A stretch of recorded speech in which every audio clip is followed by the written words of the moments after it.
From Bishop Ireton High School, it's Real World Wednesdays, a show featuring alumni and friends of the school for the Cardinal community and beyond. I'm Ryan Fannin, Associate Director of Advancement and a member of the BI class of 1989. And on the show today is Kathleen McNutt, a 1987 graduate of St. Mary's Academy, who returned to Cambridge Road as the second head of school in Bishop Ireton's history in 2019.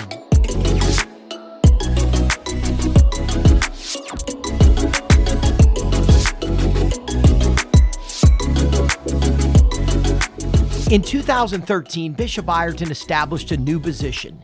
In addition to the principal, who would be the lead academic officer and responsible for day-to-day instruction, there would also be a head of school. The head of school would be the chief executive officer of Bishop Ireton, charged with facilitating the school's mission and meeting the goals of the school's long-term strategic plan. The first head of school would be Dr. Thomas Curry, who served in that role until 2019. When the position opened up in the spring of 2019, a face with a deep connection to Cambridge Road emerged as the top candidate. After a rigorous interview process, Kathleen McNutt, a 1987 graduate of St. Mary's Academy, was selected as the second head of school of Bishop Ireton. Kathleen's Catholic school journey began when her family moved to the Alexandria area before her third grade year. Despite thinking she might go to Groveton Elementary School, Kathleen's parents were drawn to the community at St. Louis Catholic School. And as divine providence would have it, it was that decision and Kathleen's third grade teacher who first inspired her to consider a career in education. Following elementary and middle school, Kathleen attended St. Mary's Academy, which proved to be a formative period in her life for a multitude of reasons. After graduating from SMA, she attended undergrad at James Madison University, and her first stint in education was just after her commencement from JMU. Once she got married and started a family, Kathleen took a step back from the professional world to focus on raising her 5 kids. But after all of her children were in school, the itch to resume full-time professional work in education returned. Supported by her husband Jeff and family, Kathleen began work as a teacher at St. Louis School in 2009, which marked the first of 2 full-circle moments in her career. She progressed from faculty member to assistant principal and preschool director to principal in 2014. She served in that position for 5 years before taking the helm at Bishop Ireton, which marked her second full-circle moment in her career. For as much history as Kathleen has and continues to have in Alexandria, you might think that she is a lifelong Alexandrian. But interestingly enough, her story doesn't begin in Northern Virginia. It actually starts in the Midwest, where Kathleen, the oldest of 5 children, started her life. A lot of people think that maybe I was a lifetime Alexandrian, but I was not. While most of my family was, and my siblings, my parents were Midwesterners. They met and were married in St. Louis, Missouri, and then moved to Chicago. So I was actually born in Chicago. And then when I was very young, we moved to Michigan, just outside of Detroit in the Port Huron area. And so my schooling started in Algonac, Michigan, in elementary school. I'm the oldest of 5 children, but it was really in those early years, me and my brother Tim, and it was just the 2 of us because there's a 7-year gap between my brother Tim and my brother Mark. And I was blessed to be from amazing parents who wanted obviously the best for us, as all parents do, but from a very loving home and also one that really stressed faith and a strong education and the importance of both, but also the gift of family. My parents were, all of what we did centered around our family, our travels together, and then when we moved to Alexandria, Virginia, we actually moved in with family. So my great aunt Gertrude, for the very beginning, as we were trying to find the home that we would live in, was the head of guidance counseling at O'Connell High School, and I actually did my first running around in school hallways at O'Connell. I know. I see your face. I join you. But the principal at the time, who was just finishing his time as principal and becoming pastor of St. Louis Church, was Father James McMurtry. And he said, "You're coming to my parish." And that is how my parents started looking for homes in Alexandria, Virginia, right within the boundaries of St. Louis Parish and St. Louis School. And so I really attribute actually where we ended up to priests of the Diocese of Arlington. So the Midwest start, and now you're in Alexandria, and your first year at St. Louis for the full year was your third grade. What were those early years like? What are your memories of Popkins Lane and St. Louis Catholic School? So, when we moved to Virginia, and that was a big change, right? I mean, my first memories in my first school, very different state. And I was actually in public school to start. They didn't have a Catholic school in the town that we lived in. And we moved here, and my parents took us on what I would call the obligatory tours of the school. The local public elementary school, which was Groveton, that was right up the street from where we were moving, and to St. Louis School. And so Groveton Elementary at the time, I remember walking through those hallways, and that felt more familiar in terms of this public school, the hallways, the look of the classrooms. And I remember when my parents, we went for the tour at St. Louis School, and anybody who was at St. Louis School before and is still at St. Louis School now, I have vivid memories of the green tiled walls. And I remember thinking, this is really a very different looking place. I wasn't so sure about it. I was sure that my parents were going to send me to Groveton Elementary. It just seemed like what I had come from. And so when they said, you're going to go to St. Louis School, I thought, really? But I will tell you that third grade was my first year, and third grade was my favorite teacher. Mrs. Zachary was my third grade teacher. And after a year with Mrs. Zachary, I decided I wanted to be a teacher.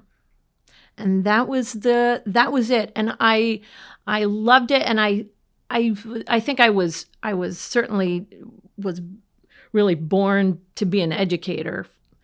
I know I was born to be an educator in my profession, but she was the first one to bring out that excitement. And I'm sure it was a combination of her teaching, but also I think I came alive, right, in this faith-based education world, certainly from the perspective of an 8-year-old. But I loved everything about it. I loved going to Mass. I remember the Pope died my first year at school. And so if you can imagine, having not gone to Mass right through the public schools, we did on Sundays, but we were going over and praying for the election of a new Pope. That was a whole new world for me. But anyway, that was a fun side story. But I loved St. Louis and made friends very quickly. And my neighborhood, I grew up in Stony Brook, right there off of South Kings Highway. And so many of my neighbors were at St. Louis. And so I was blessed with a lot of neighbors and neighborhood friends that were very much part of my schooling. And I learned really quickly about that sense of community, right? My parents loved it, and my parents were very engaged as volunteers, both at the school level and the parish level. And that only enhanced my learning experience at the time. So you have this real sense of community and you've had this great experience, and now you graduate at the end of 8th grade, and now it's heading to high school. And the year's 1983. And tell us about how the decision came about for you to head to St. Mary's Academy on Russell Road. During those years when I was at St. Louis, my brother Tim is 2 years younger than me. And so, and as I had said, right, growing up, me and Tim, right, we were partners in crime, as I would say. My brother Mark was born when I was 9, so I remember that from my experiences there. And then my sister Megan was born when I was in 5th grade, and so that was very much our family. When I was finishing 8th grade year, my parents told us that they were expecting another baby, and that was my sister Bridget. And so here I was getting ready to head off to high school, but our family was growing, and but isn't the right word in many ways, but I think that was really part of this feeling of growing up and adolescence, but also still feeling this sense of family growth. I was very excited about that. I loved my large family, having started with the 2, and then really loving having more siblings. I was very excited about my sister coming. But a growing family is not cheap, certainly not even in that time, right? And my mom stayed home full time to be able to be with us, which was certainly a blessing for us, and a sacrifice on my family's side. And so, I knew that I really wanted to go to St. Mary's Academy. That was where my friends were going. My male friends, counterparts, were mostly going to Bishop Ireton, and I wanted to go to St. Mary's Academy, but I knew that it was going to be an expense for my family. And I remember talking to my parents about it, and I remember talking about the sacrifice, what that would mean, right, for my family. And so I had a sense of ownership in knowing that I was going to be going to high school, to a high school that would even increase the tuition costs and price for my family. But I really wanted it, and I think they knew that, and they saw that and supported me, and I was excited to be able to go. But it was going to be a new world. It's all girls, right? And so it was going to be a new world, and even a new world for how we traveled to school, different carpools. But I remember starting high school with really great excitement. Now, when you think about your best memories of your 4 years there and some of the teachers who influenced you the most, share that with us next. At St. Louis during my time, the sisters, the Franciscan sisters who'd been there, had actually just left prior to my family's arrival. They were there and finishing, and the Poor Clares, the Poor Clares sisters were actually moving into that, what had been the convent for those sisters. They were there temporarily. And so in terms of teaching within the classroom, I was working with lay teachers.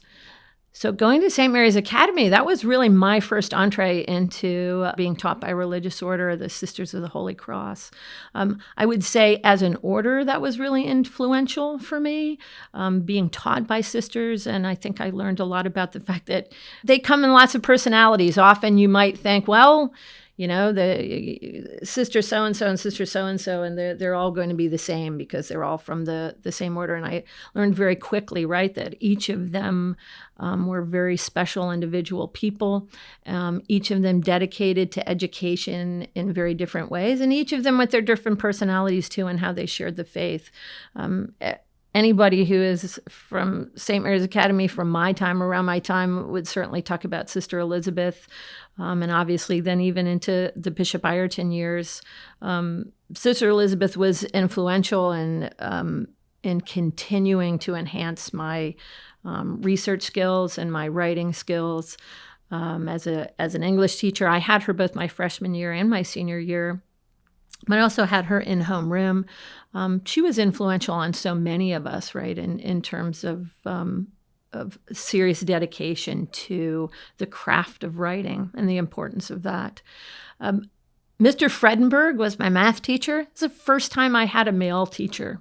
I would say that in grade school, I didn't particularly like math as a student. I will say when I went on to teach, I loved teaching math. But as a student, I'm not so sure. Mr. Fredenberg was somebody that actually connected with me in terms of teaching me to enjoy mathematics and to explore it in a different way. Colonel Craig was very special. He was physics teacher. Physics is fun. I think a lot of Bishop Ireton students would talk about Mrs. Folletti. Colonel Craig, for me, was very much like Mrs. Folletti was for so many students now. And he just had such a joy for teaching and a joy for life, which was really contagious. And you didn't want to misbehave or mess up in his class just because he loved what he was doing so much. And you didn't want to... You didn't want to have a bad impact in the room on that. But really, just in general, high expectations and tremendous academics. And that's what I remember from those who taught me at St. Mary's Academy. And how about outside of this great education you're receiving and how much you wanted to be there? What did you do outside of class? Activities, clubs, sports? What did you get involved in at that point in your life in high school? I'm an extrovert. I'm still an extrovert. I was an extrovert then, right? So I was an involved young woman. I loved student council, right? Student government. I was engaged starting in as early as freshman year. I was an athlete.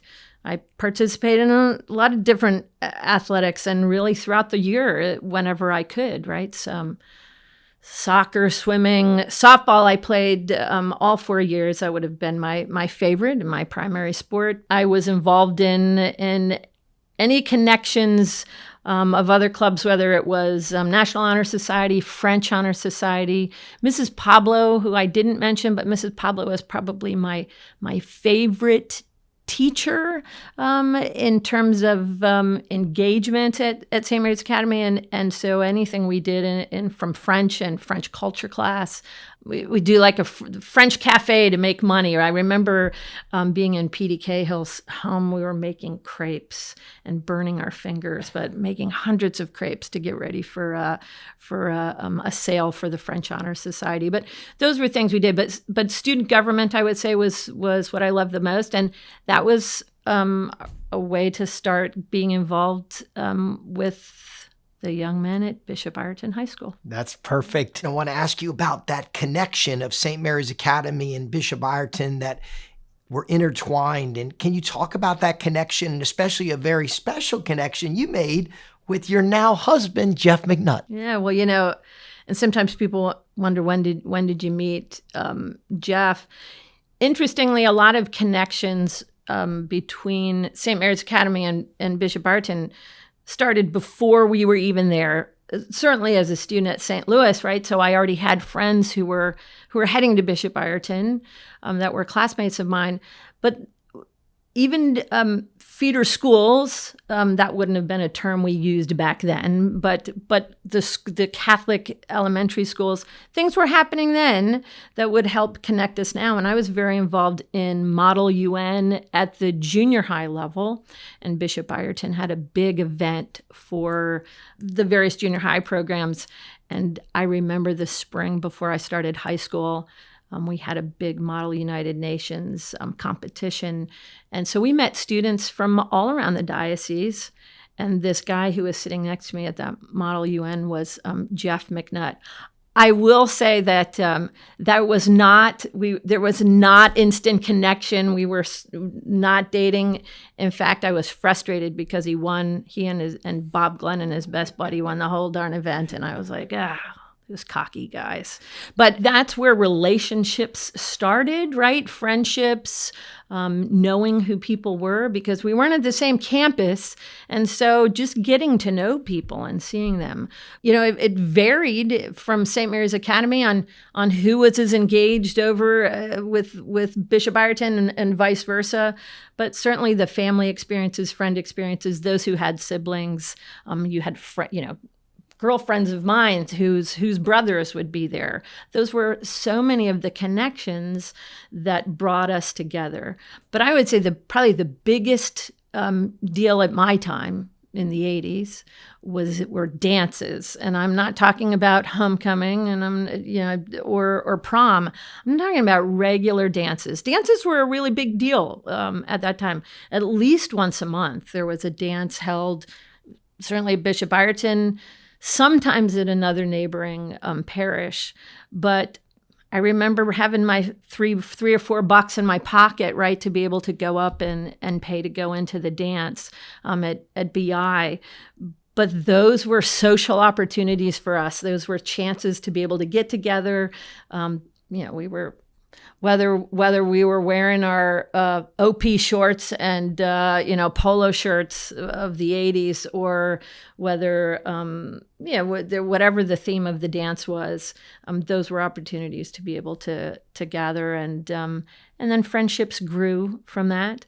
I didn't start dating Jeff until my junior year of high school, but we had time, even through others, to really start to form friendships with one another, and through those various fan groups. And I think they were influential on my ability to see how to again share my faith. We weren't all at the same school, but there was a really strong understanding that these were Catholic school environments, and that we were really a Catholic community that was growing together and finding ways, right, to interact and work with one another. And whether that was through these social events, or whether that was through swim team, or whether that was through a math class, or whether that was through band, we found ways to be able to engage with one another. Your first time where you're away from your family, you head to James Madison University. What was that period of your life like? As I said, I was the oldest, and a mom now of 5 children who I've sent to college. I know that feeling of the first one going off to school, right? It's the change to the family dynamics. And I was really excited for college. Again, an extrovert. I loved school. I was a strong student. I loved athletics. I loved ways to be able to get involved in the community. And so I saw college as that opportunity.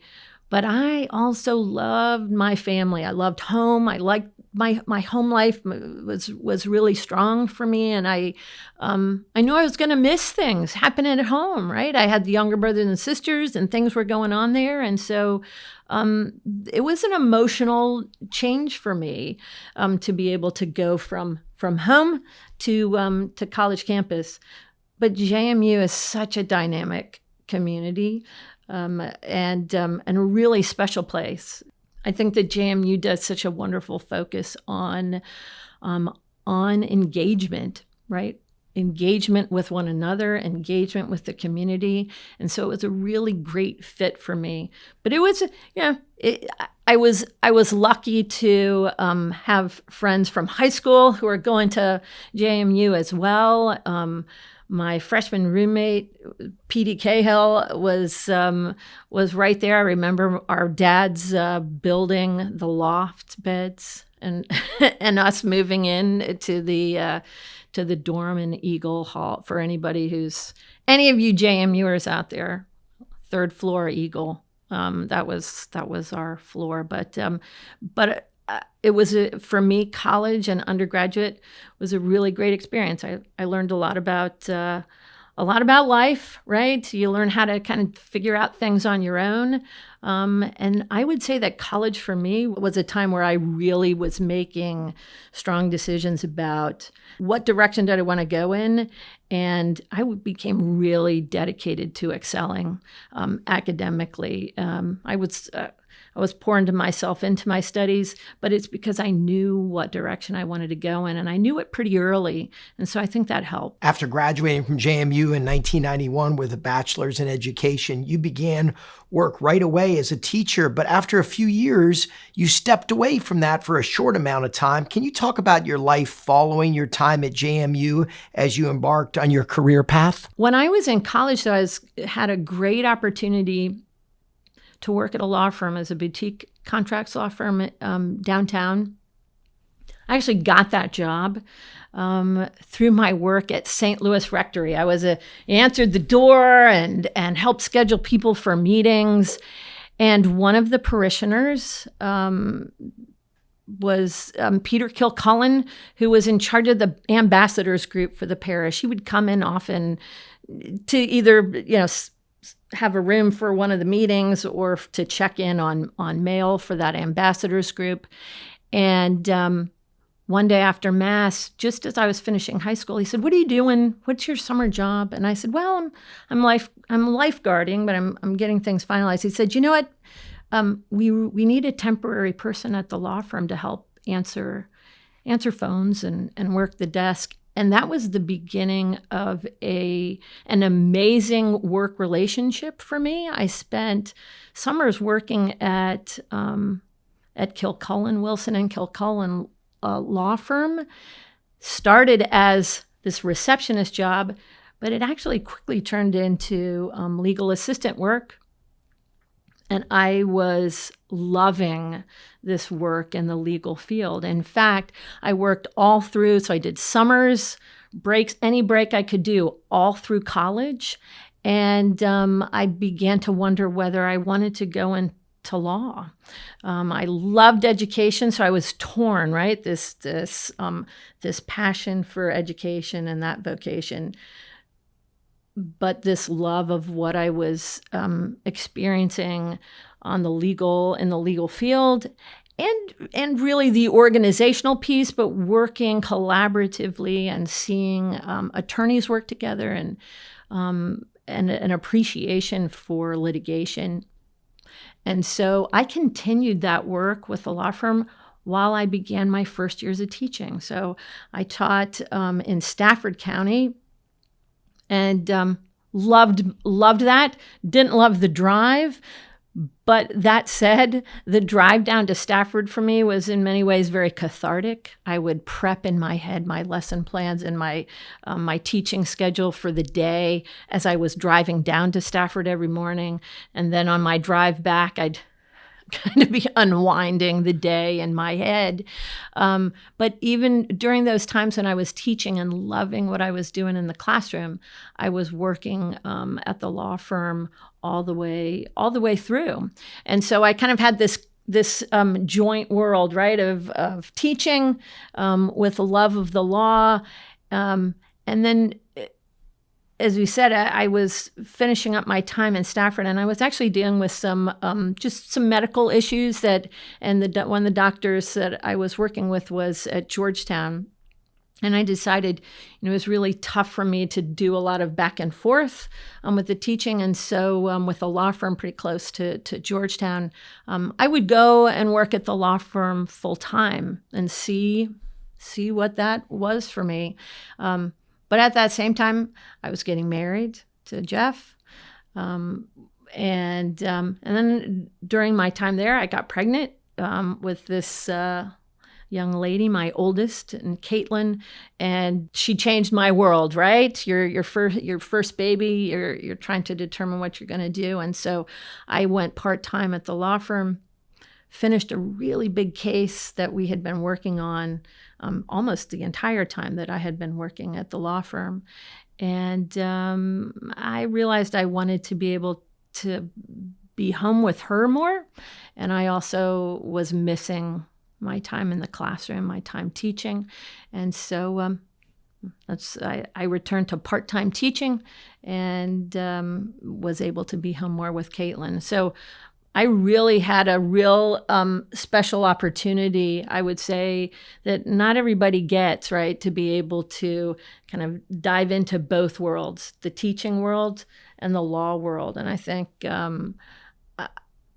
I think I didn't understand it at the time, but that became the driving force for me into the world of administration. Let's jump ahead now to the year 2009. And at this point, if my timeline is correct, you're raising 5 children at very young ages. And of course, your oldest is a teenager at that point. You begin working as a teacher at St. Louis School after all those experiences that you shared with us. Tell us about your return to your elementary and middle school that would lead you to becoming assistant principal and preschool director in 2011, and ultimately lead you to becoming the principal of St. Louis School in 2014. Wow, full circle. I knew I wanted a big family, so here I was, right, kind of shifting in what I was doing in terms of the area of education.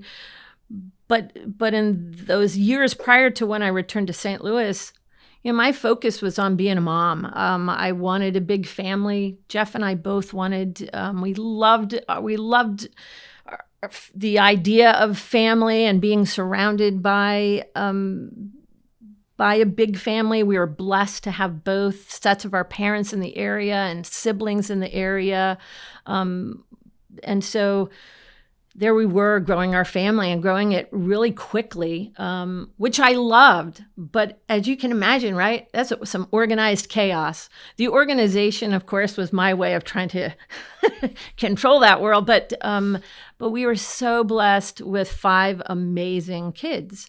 And Jeff also was so good with me all the way through and watching me continue to discern, okay, I'm also, have a drive and a passion for education. And so how am I going to continue to do that? And so I found different ways, right? Whether I was consulting in the area of early childhood education, whether I was doing tutoring work. I worked for a period of time from home for the New Teacher Project, which really was a program that nationwide was helping to place teachers in urban, underprivileged schools. And so I was able to be a part of that process and screening applicants for those programs. And so very much kept me connected to education, but also started to open my eyes to what else was out there in the world of education. When I went into teaching and was in Stafford County, as I was talking about, and then even some of the teaching work that I did in the area was public schools. It was not a Catholic school. When I went and did work at Franconia Baptist Child Development Center, that was a private school, but again, not a Catholic school. And so once my kids were starting in Catholic education, and I will say there was no question for us that we wanted our kids to go to Catholic school. Both Jeff and I went to Catholic school ourselves. We are products of the Diocese of Arlington, right? Both of us went to school here. We knew how important it was for us to provide that faith element along with really strong academics. And so we knew where we were going to send our kids. And so we were living near St. Louis. We were sending our kids to St. Louis school. Jeff was really good to let me do that, right? Because he's a Queen of Apostles guy, and so he embraced St. Louis as a parent. I knew that I wanted to go back into teaching full time. By the time my kids were old enough to all be in students full time, I knew I wanted to go back. I didn't know I would fall in love with teaching in Catholic education as much as I did. But boy, I tell you what, from the moment I started teaching at St. Louis and how it evolved that I ended up full-time came from just various conversations, right, with the principal at that time. But I stepped into that classroom and I had I probably the closest you would have to an aha moment in professionally, where I thought, oh my gosh, this is it. This is what I was supposed to be doing. I was able to be fully myself as a Catholic woman, as a mother, as a professional, and I could share my faith as I was doing what I love to do, which was teaching. It was I thought, what I can't believe I hadn't done this from the start. And then, as always in life, different next opportunities come. And here you are describing this incredible feeling that you're having. But as everybody that's seen your career, there's things that sometimes you get a gut feeling in life. Maybe this is the next step that I need to take for a lot of reasons, and explain how that from the classroom to that administrative role and change took place at St. Louis before we even talk about your time here at Ireton that started in 2019. So here I'd done a couple years of teaching at St. Louis. And as I said, I loved it. I absolutely loved it. But I was also helping my husband, who was doing some switching with law firm work to working on his own firm and with clients. And I was juggling home life with 5 kids and my daughter start in high school, and my oldest in high school, my second getting ready to start high school. And I thought, I'm not sure how this schedule is working for us as a family. And anybody out there knows, right? You have to try and figure out what's best for your family, and that can change from year to year. And so I remember talking to the principal, Dan Belargin at St. Louis at the time, and saying, Dan, I don't know if I can work this schedule the same exact way next year. I just don't think I can do it. And Ryan, you work with me. I give 110% to whatever I do. I can't not. And so I knew, in looking at the year ahead, I wasn't going to be able to do that classroom job the way that I would want to do. And so Dan Belargin said to me, well, you know how we've really been wanting to build this preschool. Do you want to help me do that? And I said, well, let me think about that. I said, I don't even know what that entails, but let me think about that. And so I remember going back to him and saying, all right, let's do it. I'll start working now. And so that was the beginnings. I spent the next year, I did part-time in a classroom to be able to, because it's hard to stay out of a classroom once you're in there, right? And I was really blessed because actually the kids that year, where I was just part-time in a room, was in a kindergarten classroom of many of our kids who are graduating as seniors this year. And so I have a really special relationship there, but I spent the rest of my time and able to do that both from home and at school, to start working on establishing a program, creating a program, and also at the same time working on what would become the construction project for a preschool at St. Louis. And so I learned working with parish finance councils and budgets and the Office of Catholic Schools and the Office of Construction and Planning. And so it was a real crash course to me in working with diocesan entities that you just don't usually get to work with in the same way as a classroom teacher. And so it was a whirlwind year, and a really important one, and a significant one for me in one, seeing what I could manage and juggle, and 2, in seeing another dimension of what I love to do. And in many ways, that's where that time in the law field started to really come into play for me. There were legal aspects to what we were working on. We had to deal with lawyers in terms of special use permits. And so all of a sudden, I had a new opportunity for worlds to collide for me. And I loved it. I loved what I was doing. I was passionate for the program. And it was just another level of excitement. And so my world began to change again. What did you enjoy the most about being the principal at St. Louis before the opportunity came at Ireton for you? There is nothing like being a K-8 principal. When you are the principal of a K-8 school, whether it's a 1-track school or 2-track school, you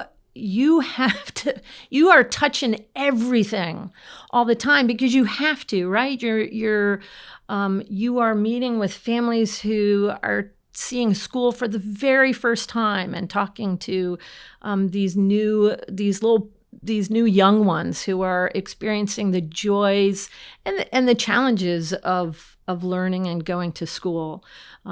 You're working with teachers. You're dealing with discipline, and a load of discipline, right? You're from the kids playing in the bathrooms up to middle school challenges. And at the same time, you're also working with a parish, and you're really an important part of a parish community. And it was a real gift to be a K through 8 principal. I loved that, and it was an extraordinary gift to do that at the school that helped form who I was, and you could feel that charism from my time continue, as I know anyone out there who has experienced these Catholic elementary schools. Every one of them has a personality. Every bit of those traditions that carry on through, you feel that all the way through. And so it was very special for me to do that, and also to do that with at the school where my children had attended. That's a whole nother level of sense of responsibility, right? You want to take care of the space where your kids are at, and where your family friends are at, and where their children are attending. Full circle in life. When somebody gets one chance in life to do that, that's pretty special. And you had that with St. Louis. And then with all the ties of St. Mary's Academy in Ireton and your children coming through Bishop Ireton, all of a sudden now you have this opportunity in 2019, the head of school position at Bishop Ireton opens up. Talk about your thought process of applying for that position and the rigorous interview process, which ended up with you becoming the second head of school in Bishop Ireton's history. Yeah, that was an interesting time because, as I said, I loved what I was doing. I loved St. Louis. St. Louis was thriving. It still is, right? St. Louis is a thriving place. I loved the teachers. I loved the staff that I was working with. But I remember being at a principal's meeting in the February time period of 2019, and the superintendent of schools at the time caught me at a break during the meeting and said, "Did you see that job posted?" And I said, "What job?" And she said, "The job at Bishop Ireton." And I said, "What job?" And she said, "The head of school." And I said, "No, I didn't see that posted." Now, and I thought she was mentioning that to me because I had children at Bishop Ireton. Yeah, my children were there, and she said, "I want you to look at it. I want you to think about it." And I will tell you that I looked at it, and I called my husband. I called Jeff, and I said, "What do you think?" And so the fact that I even did that was an indicator to me that obviously internally it was of interest. And so the next few months, right, that was its own evolving process of discernment. And did I want to do this? Was this something that I wanted to pursue? Because as I said, if I'm going to do it, I'm all in. And so was this something that I wanted to take on? And so through that process, and it was a family discussion, right? It was a discussion with my husband, and it was a discussion with all my children, right? Is this something? I had a son who was still there, that poor guy. He had me as a principal. Now here you could possibly have me as the head of school at his high school. And so my family, my support system was all in. They said, "No, this is something that we think you would be good at." And but it was a change, right? Because it was high school. So this was not that being in a high school or taking on high school was something that I could or wouldn't do, but was that a change that I wanted to make? And so I would say that even through the process of applying and then going through the process of, being an applicant for it, I was watching and learning and making decisions along the way. And so how the community was interacting with me was just as important in the decision as theirs was in choosing who the next head of school was. And so the process was hard because it was very forward-facing process, and I had to be able to share with my St. Louis community that this was something that I was doing and possibly going to be moving into, right, as a finalist applicant. But in the end, it was the right decision for me. Your time at Bishop Ireton, we all know, has been well documented through your writing, video appearances and speeches, events. Communication is such a big part of who you are. And I was thinking about when you were talking about St. Louis and how engagement with community. Mm-hmm. And it's amazing how you learn things and then you get to different positions in life and all of those things. Everybody, I feel like in this community, you really make sure that you can have those relationships in so many different ways with so many people that they do feel engaged. And on that note, tell us a little bit about, as you round out now your 5th year as the head of school, can you talk about some of the challenges you faced, whether it was opening a brand new building when you first arrived, dealing with an unprecedented pandemic, or something else? What comes to mind when I ask you that? No one could guess, right? Wherever you are, wherever you're working, nobody could have imagined what was going to happen. Certainly during my early start at Bishop Ireton. When I arrived at Bishop Ireton, the directive was you could get that building finished, right? We had this new building that was at that time steel and cement. And so let's make sure this project gets done. Let's make sure it stays within budget. let's do it and do it the right way. And so I came in full force, right, in trying to learn a project that I didn't know the ins and outs of, that had been 5 years in the making. And so it was a crash course in trying to make sure that was happening, while I was also trying to learn the school. Every school has its own environment and processes and procedures. And so trying to make sure that I was all in on that while making sure that we were getting this building built. I had told my husband, I just got to get to Easter break. I'm just going to come in. I'm going to go full force. I just got to get to Easter break, and then we're going to take a break. We're going to go. And then March of 2020 happened.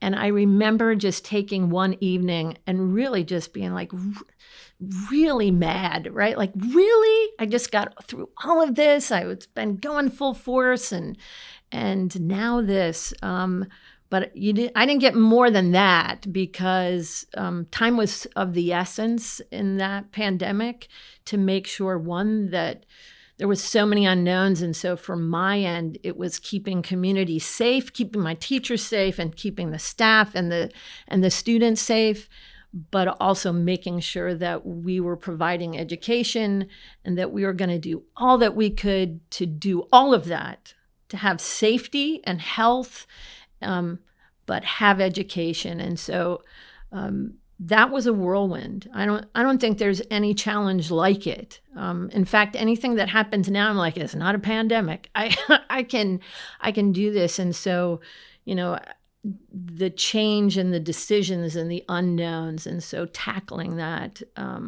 it was a challenge.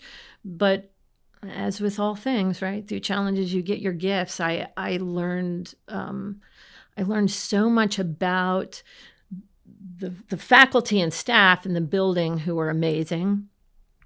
But I learned the ins and outs of this institution. I had to touch every nook and cranny of this place a lot quicker than I ever would have, because we had to clean it. We had to measure it. We had to touch it and figure out how to set it up in a way that would work to be healthy for the students to be able to be in here. And so there were a lot of fun moments within a lot of frustrating ones, where I was learning a lot about Mr. Jasper, right? I was in room 206 where that man had been for like 30 years and left everything, and it was still in file cabinets. About Brother Rick, about Ron Umbeck, like things that I could touch that are really part of an institution that's so much bigger than one person or two people or periods of time. And so I think my love for this place grew in a very particular way during the pandemic, which was such a frustrating time and something to deal with, but important growth. I think the other things that have happened during my time here, have been able to hire some amazing people. Time changes, right? And so you're always saying goodbye to people, and then you're also welcoming new ones. And I'm been really grateful for the opportunity to be able to do that. But my favorite thing is to connect with alumni and with the current students, right? The people who are the lifeblood of this school. They're the people who have come before, and then the people who are here now. And so on that communication side, for me, it's about connecting with people, seeing what they remember, helping them to know what's still here and what's happening, and then in the end, it's about being an educator and providing education and on the high school level, as opposed to the younger years, which I loved, right? Helping introduce people to education and helping them start to find their passion. Here, that's where we're doing it, right? We're really we're providing them with opportunities, and students are figuring it out and making big decisions for their life. And we're right here and part of it every day. I'm fortunate enough to see this because I work about just 20 feet from your office. We all get to see every day the way you go from meeting to meeting, engaging with the faculty, the staff, the students, the Diocese of Arlington, and the enthusiasm yet focus that you approach every day with. And when we were going to get together for this podcast today to hear about your life story, the biggest thing I was dying to ask is, what is it that gives you that incredible drive and determination to make Bishop Ireton the best it has ever been? Drive is inside, right? And so as I said, I have been blessed to be able to find my passion really early. I knew, as I said, I knew in the third grade I wanted to be a teacher. And even when people would say, you don't want to go into education, because I would get people who would say that to me all along the way, you don't want to go into education. Even some of the lawyers I worked with, right? Like, it's not, it's not very lucrative. And so I was provided with opportunity after opportunity after opportunity to say, no, I love this. No, this is what I want to do.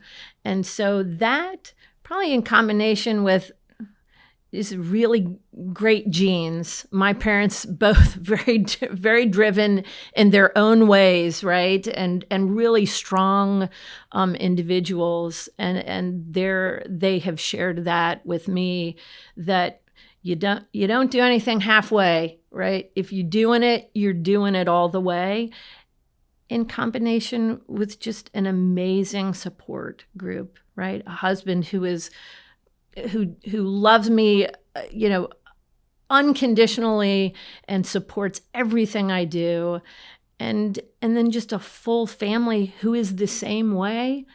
It really allows me to be focused and driven on something that I love, and know that I still have this amazing support group to go home to every day.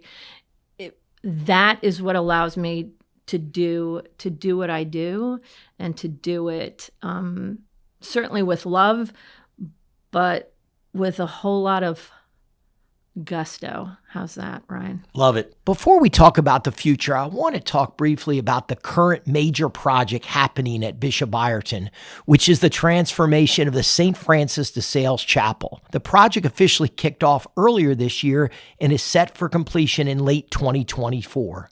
Tell us why this project is so important to you and the Bishop Ireton community. When I was coming in, and there was this wonderful project, right? This beautiful 40,000 square foot building that we're actually sitting in now to do this interview.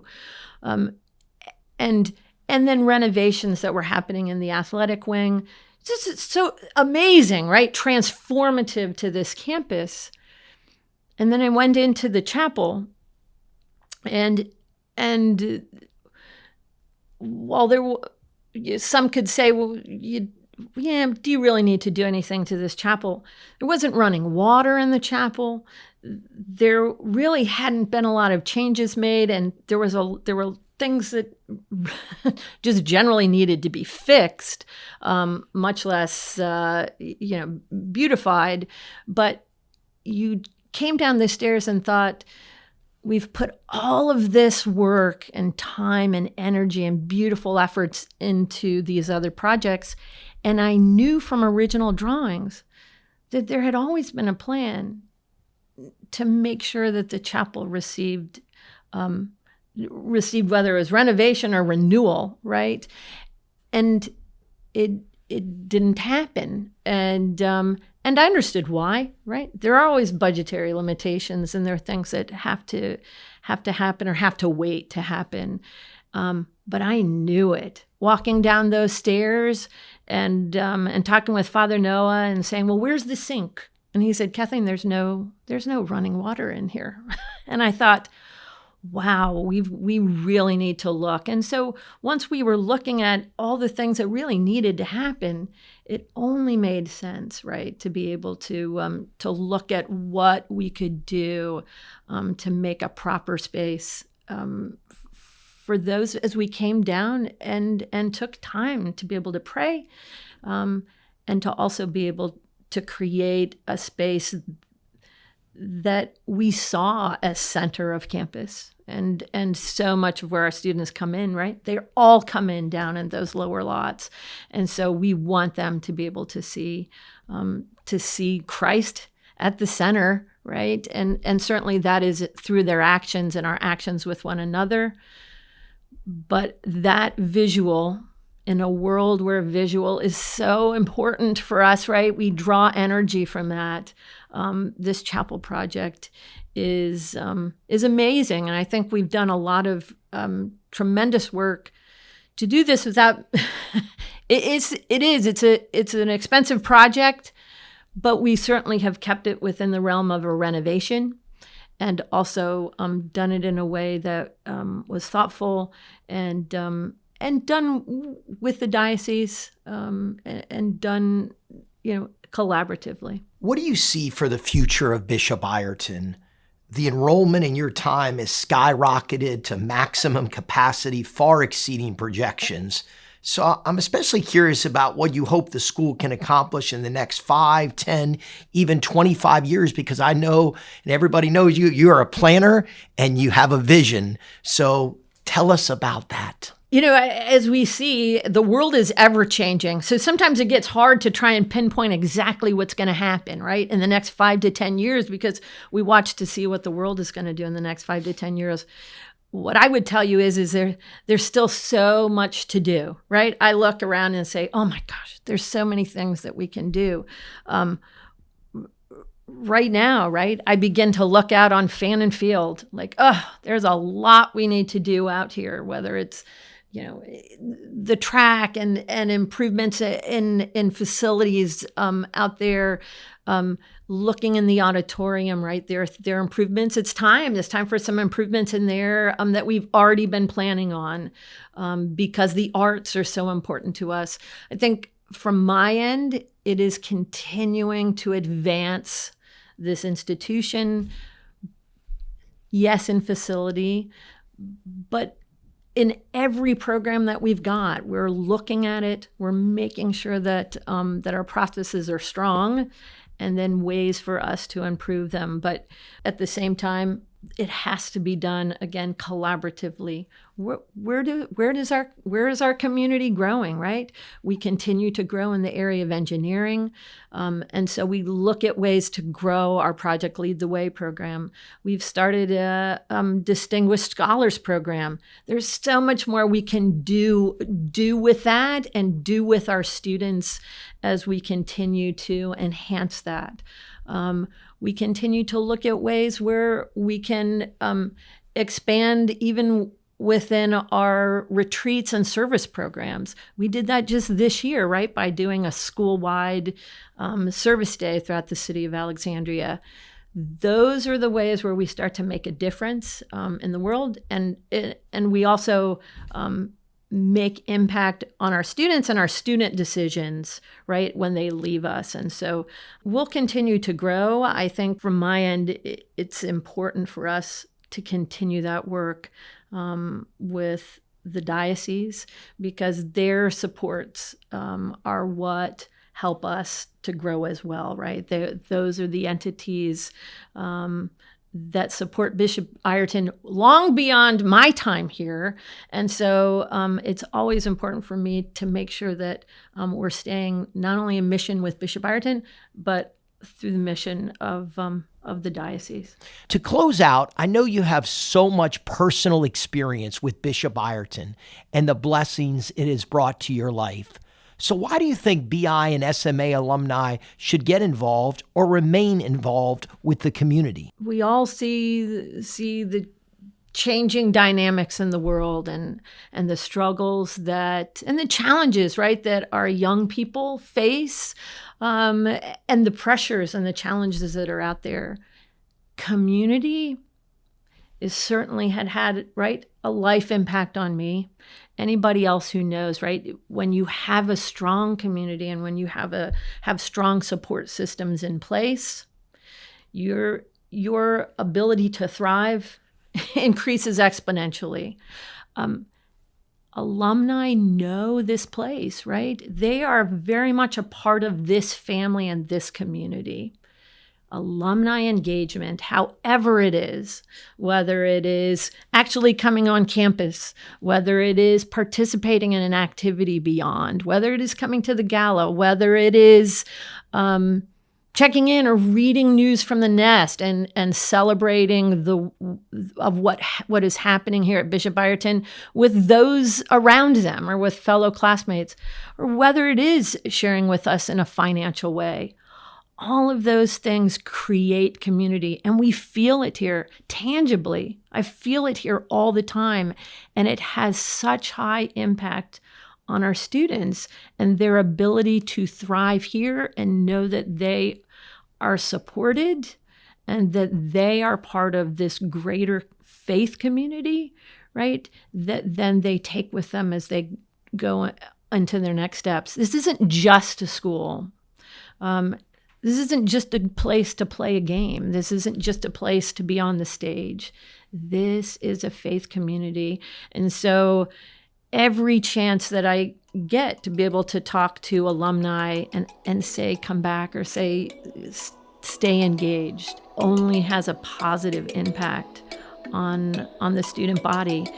And so for those who think about whether they really want to come, or do they want to go to that reunion event, or do they want to come back and see a basketball game or see a play, do it. We feel it. You change the life of the young people in a positive way. That's Kathleen McNutt, St. Mary's Academy class of 1987 and current head of school at Bishop Ireton, who continues to lead with grace, joy, and a deep love for the Cardinal community. I'm Ryan Fannin, and you've been listening to Bishop Ireton's Real World Wednesdays.